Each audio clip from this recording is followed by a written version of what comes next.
আসসালামু আলাইকুম। নিশ্চয়ই সবাই ভালো আছেন। আলহামদুলিল্লাহ আমিও ভালো আছি।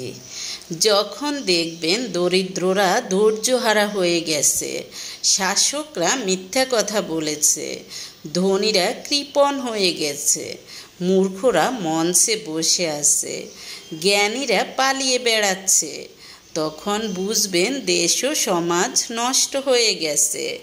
এটা আমার কথা না, এটা জ্ঞানীদের কথা, জ্ঞানী মানুষের কথা। কিছুদিন আগে দেখলাম এক ডাক্তার, হার্টের ডাক্তার, সেই ডাক্তার হার্টের রোগীদের দেখার সময় নিজেই হার্ট অ্যাটাকে মারা গেলেন। হাসপাতালে ভর্তি হার্টের রোগীদের দেখতে রাউন্ড দিচ্ছিলেন চিকিৎসক, কিন্তু ভাগ্যের কি নির্মম পরিহাস, রোগী দেখতে দেখতে হার্ট অ্যাটাকে মৃত্যু হলো তার। ঘটনাটি ঘটেছে ভারতের চেন্নাইয়ের একটি হাসপাতালে। মারা যাওয়া চিকিৎসকের নাম হলো গ্র্যাডলিন রায়।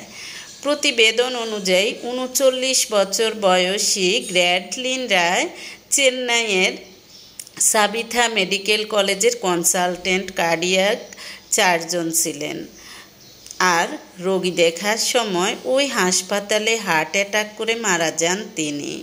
সুধীর কুমার নামে অপর এক চিকিৎসক জানান, তার সহকর্মীরা তাকে বাঁচানোর জন্য সব ধরনের চেষ্টা করেছেন, কিন্তু তার জ্ঞান আর ফেরানো সম্ভব হয়নি। বিধির বিধান বলে কথা। আমরা জানি জন্ম, মৃত্যু এবং বিয়ে এগুলো আল্লাহ যার যেখানে লিখেছেন সে সেখানে যে কোনো উসিলাতে সেখানে উপস্থিত হবে এবং সেখানে এ বিষয়ের যে কোনো একটি ঘটবে।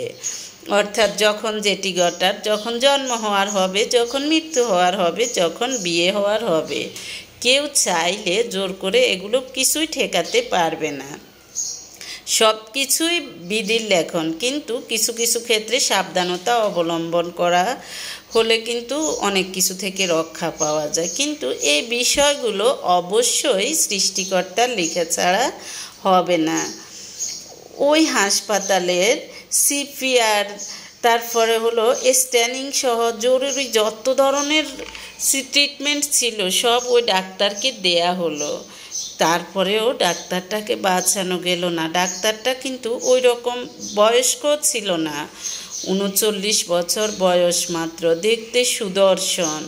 বাহ্যিকভাবে দেখলে তাকে মনে হয় যে খুব হ্যান্ডসাম, খুব সুন্দর, খুব স্মার্ট, কোনো কিছুতেই ত্রুটি ছিল না। তার শরীরের ভিতর রোগ আছে বলেও কোনো বুঝার উপায় নেই। এত সুদর্শন মানুষটা রোগী দেখতে দেখতে কিভাবে যে মারা গেল। নিশ্চয়ই সে হার্টের ডাক্তার, সে এইসব সিনড্রোমগুলো শরীরে কী ধরনের উপসর্গ থাকা উচিত সেগুলো নিজে